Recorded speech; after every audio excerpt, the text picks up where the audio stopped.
Naglalaroan lamang ni Lucio-tan ang nagdaang mga administrasyon at madali lamang nitong natatakasan ang kanyang obligasyon sa tax. Sa panahon ni PRRD ay tumiklop ang tuhod nitong si Lucio-tan nang warningan siya ng dating pangulo ng ganito. We'll give you 10 days. Bayaran mo. Pag bayaran mo, sirahan ko. Wala nang airport. So what? Binayaran na ngayong araw ng Philippine Airlines ang 6 na bilyong pisong utang nito sa gobyerno na air navigational charge.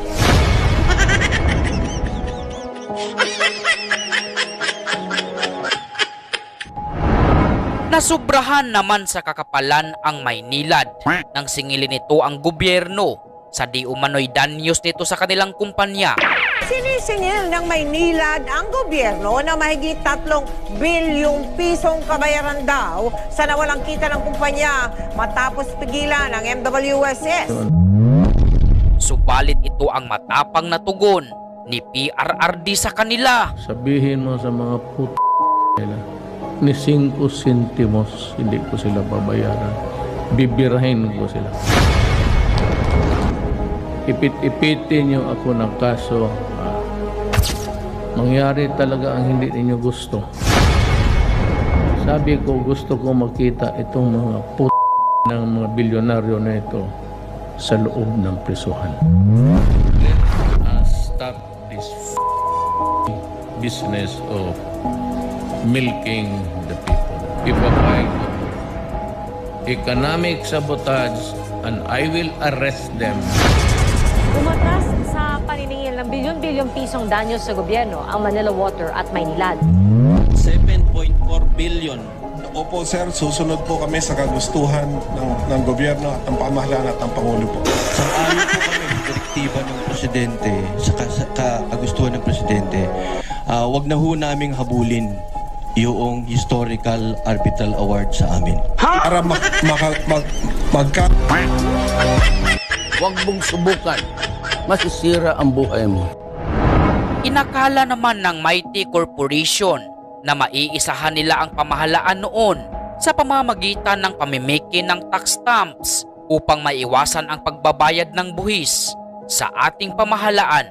Aabot sa 2 bilyong pisong halaga ng sigarilyo mula sa kumpanyang Mighty Corporation ang nakumpiska sa magkakahiwalay na operasyon sa iba't ibang bahagi ng bansa. Sa pagsusuri, nabistong peke ang tax stamp sa mga produkto. Subalit sa halip na makaisa, ay ito ang sinapit ng amo nila sa pamamahala ni PRRD na dating pangulo ng ating bansa. It's not a matter of BIR, tax laws. It's falsification. Kanina ay voluntaryo nang nagpunta sa NBI ang may-ari ng Mighty Corporation na si Alexander Wong Choo King. He just showed up to express his willingness to cooperate. He voluntarily came over to the NBI. I have directed the Department of Finance and the BIR to accept Mighty Corporation's offer of 25 billion to settle its tax liabilities. After the settlement, Mighty will no longer engage in tobacco business. This will be the biggest tax settlement on record. It will produce a windfall for government, which is significant since we have to face the unexpected costs of rebuilding Marawi and Ormoc. The acceptance of the tax settlement offer does not preclude other criminal charges against the company that the BIR may decide to file. The settlement will allow government to avoid a long battle that, as we saw in the previous years, could take years to resolve. Let this be a lesson to others.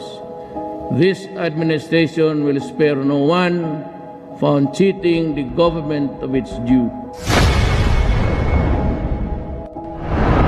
Hindi naman nakapalag ang ABS-CBN nang tanggalan sila ng prangkisa ng Pangulo ng ating bansa noong mapag-alaman na bilyon-bilyong halagang tax pala ang noon pa'y hindi pinabayaran ng nasabing kumpanya.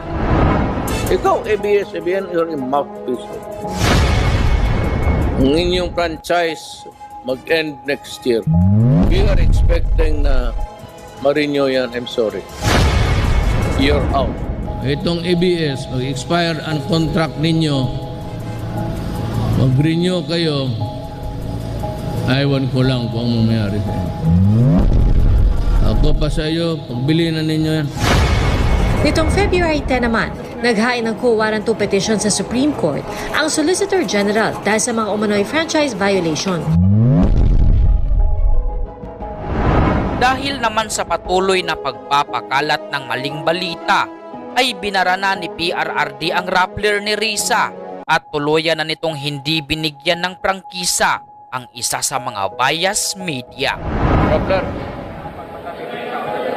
your articles are ripe with innuendos and pregnant with falsity.